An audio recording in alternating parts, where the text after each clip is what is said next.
Chase Elliott is a NASCAR Cup Series champion.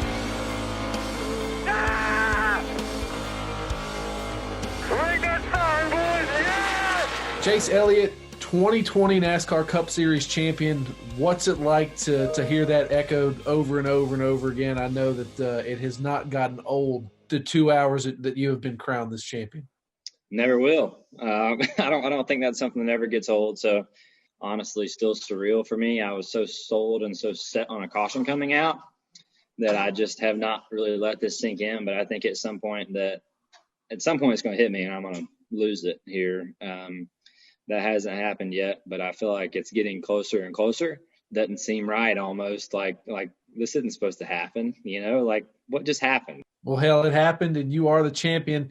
Talk to me a little bit about Alan. I mean, he's worked with a lot of good guys. He's worked with Jeff Gordon, Kyle Busch, you're the guy that delivers that championship. What does it mean to be able to deliver that for Alan?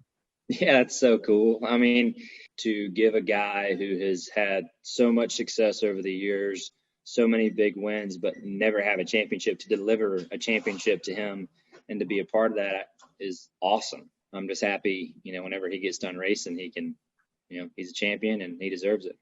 The guys who have won championships for Rick Hendrick, what's it like to put your name on that list of champions from arguably, one of the greatest team owners NASCAR has seen?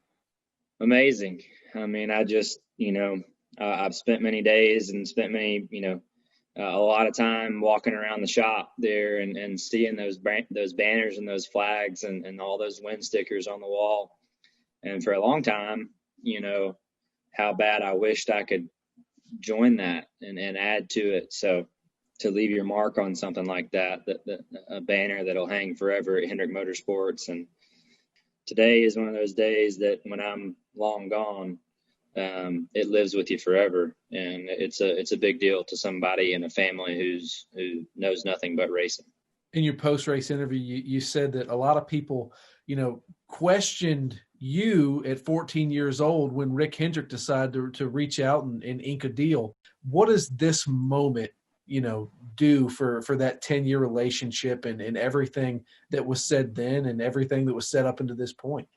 As time has gone on, I really don't pay a lot of attention to other people and that outside influence. And a lot of it tends to be negative, I feel like. But yeah, Mr. Hendrick took a major chance on me and he believed in me when I feel like a lot of people didn't, and stuck with it. And everything he told me that he would do in his office that night when I was 14, he's done. And from my end, I feel like I believe that I belong. I believe, that I belong before today happened. But, I think being a champion at this level is a major thing and an accomplishment that not a lot of guys have been able to experience. And I'm grateful for that. So I don't know what everybody else thinks about it. I really don't. And honestly, it really doesn't matter because I believe I belong here. And I believe that whether today went our way or not. You've been hard on yourself through your career, whether a win slips away or something happens at the end of the race. Is a weight off your shoulders right now? What does that feel like to I mean, you are the champion. Yeah. I don't know what is written on my shoulders right now, but yeah, I think in some ways for sure, and I think about some of those hard losses and some of those days that, that first win was such a big hurdle, right? Had so many tough days. And I just remember leaving the racetrack and wanting to go crawl in a hole, on multiple occasions. So I do think those moments and those times help prepare you for bigger moments down the road. And sometimes when you're living in that situation and those moments, you don't realize what the bigger picture is and what the bigger plan is. But dang, I sure do now. And I'm grateful for those hard days because I felt like it helped my heart rate stay low towards the end of the race and helped me have a good mindset coming into today. And I think that's a big deal. So, I mean, you got to feel good coming out of this year, going into next season with everything that we've seen out of that 9 team this year.